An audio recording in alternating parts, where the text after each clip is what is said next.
Komisionit qendror të zgjedhjeve nuk i shkuan punët siç ishin planifikuar. Institucionit përgjegjës për organizim të zgjedhjeve ju desh të vendos 2 herë për rinumërim të votave. I fundit që vendimi i SHN-s që 100% e vendvotimeve të rinumërohen. Në qendrën e numërimit dhe rezultateve është shtuar numri i ekipeve të numërimit. Aktualisht janë 38 ekipe të tilla vetëm gjatë një ndrimi pune. Pra, 76 gjithsej. I gjithë procesi i numërimit të 1947 vendvotimeve, kotivet e votimit mund të zgjas nga 12 deri në 14 ditë.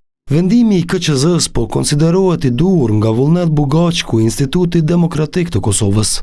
Ne besojmë që është vendim i mirëpritur, për faktin që ka qenë domosdoshme dhe pashmangshme një vendimarrje e tillë, sepse duke i parë mostrat nga rinumërimet e së paku 40% e vetvotimeve, siç është vendosur në mbledhjen të paraprakët të KQZ-s, po dalin dhe po shpërfaqen të pasaktësi të mëdha.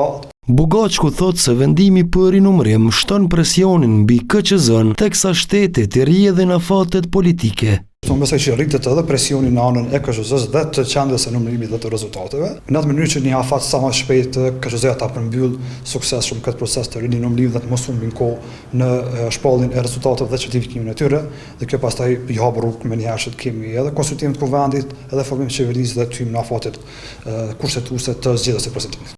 Profesori Jeton Kelmendi thotë se vota e lirë është cenuar. Prandaj ky kërkon ndryshime në sistemin zgjedhor në Kosovë. Dhe ka qenë gabim kur ka qenë me 5 kandidat, ndërkaq gabimi është dyfishuar kur është bërë me 10. Thjesht duhet kthyer tek baza e demokracisë që është një qytetar një vot dhe kërkohet nevojë urgjente për një reformë zgjedhore. Ligji i ri për zgjedhjet u miratua në vitin 2023, duke instaluar praktika të reja në organizimin e zgjedhjeve në vend.